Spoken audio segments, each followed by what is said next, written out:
Hello everyone, welcome to Vijay Codesit. So today we are going to see what Resilient Distributed Dataset is, also known as RDDs. In our previous video, we have seen that the Catalyst Optimizer converts the code to Java bytecode and it produces the RDD for us. So if you haven't watched previous video, I would recommend that first watch that video and then come back later to this video. Also a request, if you haven't subscribed to the channel, please consider subscribing. Now let's continue with our video. So in today's video, we are going to learn basically two things. First, what exactly is a RDD? We are talking about RDD from like past 2 to 3 videos. And the second is, when do we need an RDD?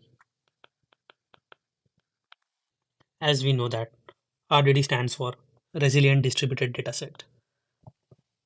Kind of confusing. So let's break it down. Let's take an example. We all know the array data type, also list in Python. So let's assume that we have a list called A and these are the values in it.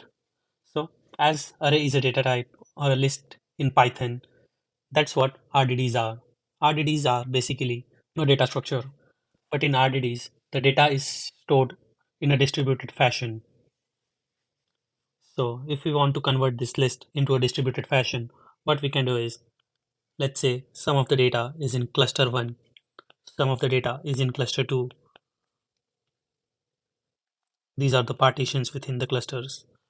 If the data is distributed across the clusters, then we can call it as an RDD. Now let's break down what resilient distributed dataset exactly means. So resilient means it is fault tolerant. Before understanding what resilient exactly means, we need to know that RDDs are immutable. Now let's consider an example.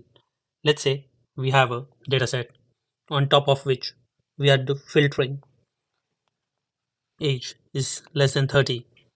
Now we had, let's say, a dataset with 100 rows. So after doing the filter, age is less than equal to 30, we will get a data frame which has around 80 rows. So what is happening is we are creating a different dataset, a new RDD. So this will be RDD1. And now let's say we are again filtering on top of it and we are doing salary is greater than 30,000. So what will happen again is now we are getting another RDD, let's say RDD2, which is having 50 rows in it. Since RDDs are immutable, we get another RDD after each transformation we perform. And due to this, the RDDs become resilient, which is fault tolerant. This happens because RDD uses DAG under the hood. So we have explained DAG thoroughly in our previous videos. If you haven't watched those videos, I would recommend watching those first. The DAG over here would be our data, and on top of that, it would be filter, again filter, and let's say after filtering salary, we are doing dot show, and hence it would be an action.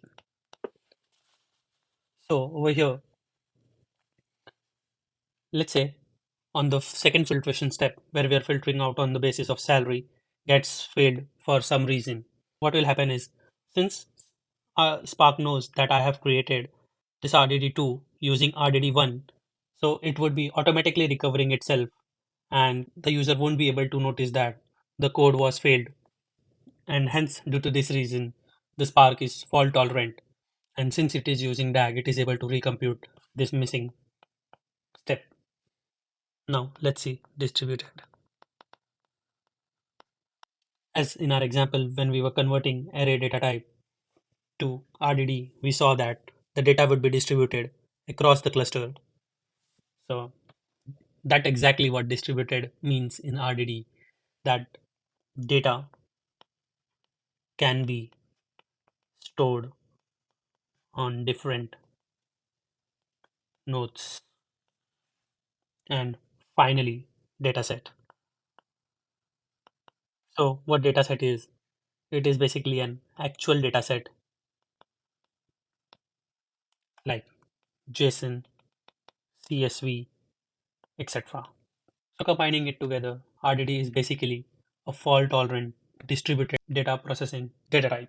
This gives Spark all the capabilities to process data on distributed cluster in a fault-tolerant manner. Now let's see what are the advantages and disadvantages of an RDD.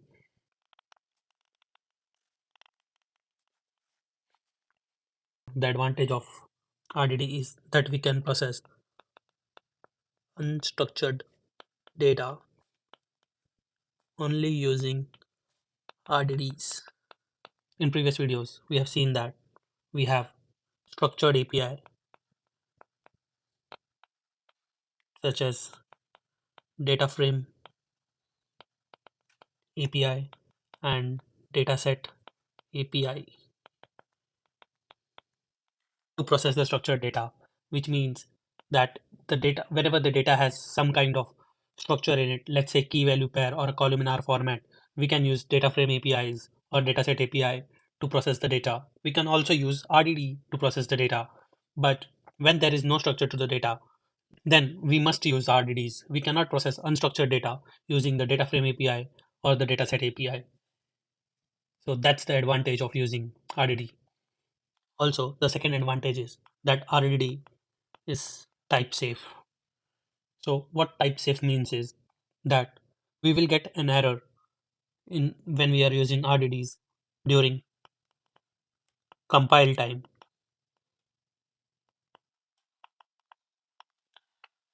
But when we are using, let's say, SQL, we get error during runtime. We can understand with the help of an example. Say you have written a Spark code and you are using SQL. So when you are running it, you won't get the error during the compile time. Let's say you are adding an integer with a string. So you won't get an error when you submit your Spark code. You will get an error during the runtime. But if you are using RDD, you will get that error during the compile time itself. One of the major advantage is that the developer has the full control on the data. So how does the developer has full control on the data while using RDD?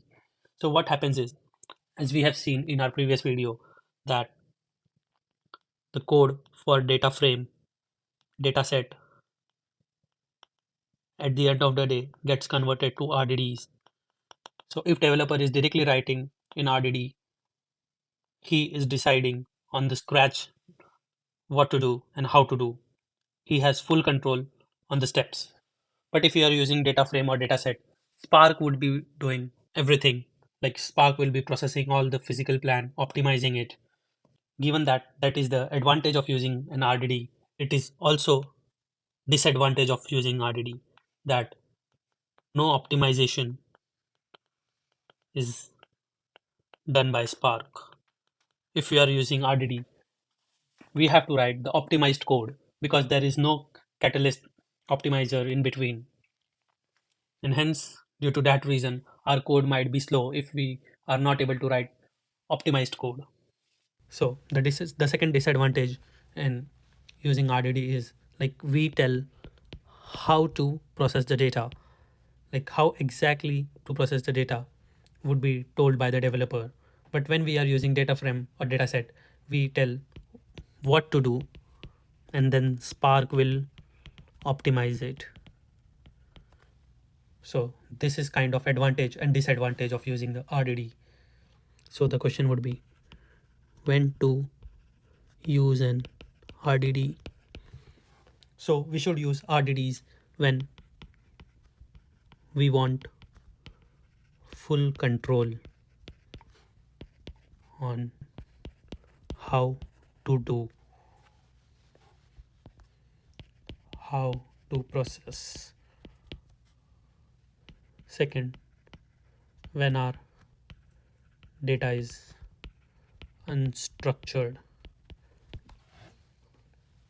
So these are the only two scenarios when we want to use an RDD, except that it is highly recommended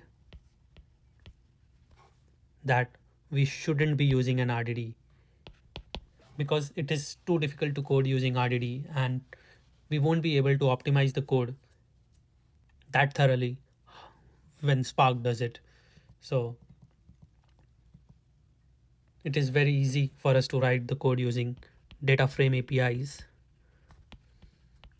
or dataset APIs. Hence, we should always use data frame API or dataset API if our data is not unstructured. That's it for today's video.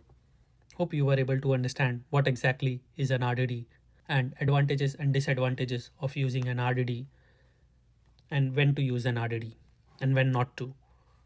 Thank you so much for watching. If you liked the video, please consider subscribing. Thank you so much.